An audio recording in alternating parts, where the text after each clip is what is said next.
crisis? My next guest thinks that might be so. One of our most celebrated authors is here to talk about Australia's lost boys and the damaged men they can become. Please welcome Tim Winton.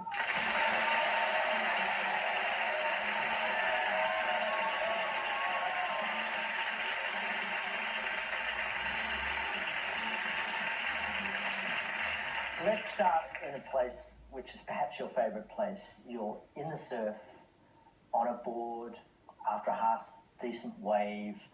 The sun is out, there's a bit of a breeze. What is the call of the water for you? It's life, you know. It's something big and eternal and beautiful, and it's one of the great pleasures of life. And I think, you know, I was a swimmer before I was born. We all were. 9 months, we're marine creatures, aren't we? Yeah. And the tough bit starts when we become terrestrial creatures. So, yeah, I just love going back to the water. It feels like home. Sometimes when you're out the back, you're listening to the conversations of other surfers, young blokes on their board shooting the shit. And sometimes you hear conversations that bother you a bit. What is it you're hearing? Well, it is interesting. I mean, the nice thing about getting old is that after a while you become invisible. And so people just talk around you, you know. Yeah, I guess sometimes, particularly among the boys that I'm surfing with and the young men, it's sad to hear the way they talk about, the way they either feel entitled to talk about girls and women, or the way they feel obliged sometimes to talk about girls and women. You know, disparaging comments, comments that seem to be full of the idea that a girl is just a body, that a girl is just either an ornament or an atrocity, and it's all about physical appearance. And it's disturbing, you know, to think that given all we've learned in these past couple of generations, that people would still be boiling somebody's whole being down to what they look like, you know, whether you tick this box or you don't tick that box, or the way they talk about women as though they're... So there are ways of being a person that enlarge the world, that make people feel better, that make people feel safe, that make people feel noticed and attended to. And a toxic version of masculinity is one that just narrows things down to, you know, the nastiest little template of, you know, of what men think the world is like and what men think that they're supposed to be. And they're sad, bitter little fellas, even the biggest of them. Your latest book, Shepherd's Hut, is about a young guy, Jaxie, who's travelling through the Western Desert. Is he one of the tender hearts that you're referring to? I think all boys are lovely, tender-hearted creatures when they're small. I think, you know, children are beautiful. They're so open and full of wonder and empathy and kindness and curiosity, and they're vulnerable. That's boys and girls, you know. And the sad part is watching boys after a certain age, after the age of, say, 10 or 11, having all that lovely stuff shamed out of them, having it sometimes beaten out of them.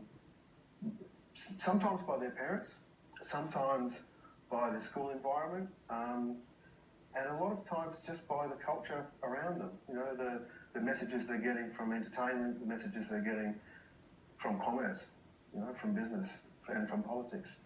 And just to see these boys who are, you know, reservoirs of tenderness drying up and just becoming this narrow, cracked, you know, dry creek that really just runs on for the rest of their lives. For many of them, they start out with all the colours in the pencil box, and then somehow from 14 onwards, more and more pencils have been taken off them, and in the end, they get to middle age and they've got black, purple, and dark blue.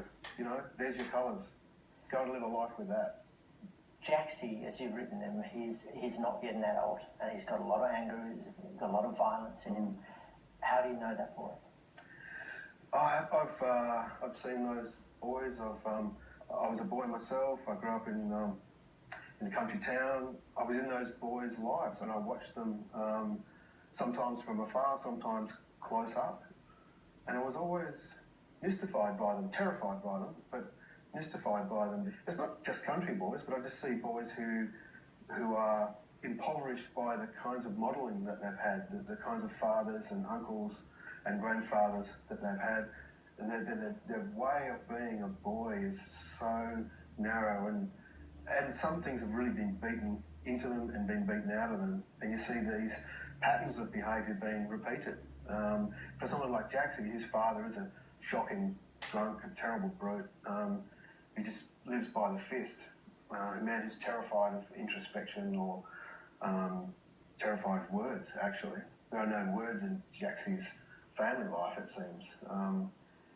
So he's a damaged little guy, as you say, and he's a bundle of unresolved rage. I used to have a mate who his idea of fun was to go out on Friday night and hopefully get into a fight. Did you know people like that? Yeah, lots of people like that. When you live in the country, you've got to sort of make up your own fun. And for a lot of farm kids, you go out and, you blow up a piano, or you blow up a vehicle, or generally a vehicle that was already in disuse. And I'm still getting my head around blowing up a piano. Where do you get a piano from? It's an amazing number of pianos that used to be out in the country. So you go to a farmhouse, you'd see a piano on a trailer in a shed. Okay. It was what was left of civilization, and someone would just park it out in the shed, and chooks would live in it. So you'd hope that they'd remove the chooks before they blew the piano up. Or the old lady who was still attached to it. But when my kids were little, we lived in the bush, and sometimes there was just nothing to do. If it had been raining for weeks and weeks, you just drive them out to the tip, and we just push refrigerators over with the front of the car. We just drive around. Yeah. It was great, and they'd take out a sledgehammer and just go and smash old televisions. Yeah. But nobody got hurt. No. But I guess that some of these kids would just, they loved to fight. It was their only language. Well, you've described Australia as having more landscape than culture. In fact, I think you've said we're amongst the poorest people that ever lived. What do you mean by culture? Are you talking opera? No. Culture is relationships. Culture is language. Culture is people responding to one another and trying to build something bigger.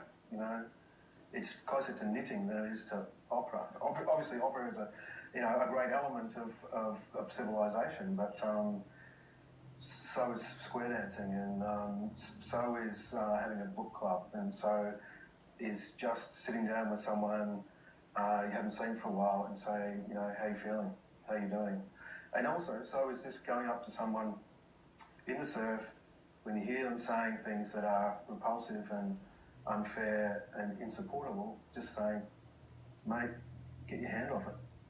Are you serious?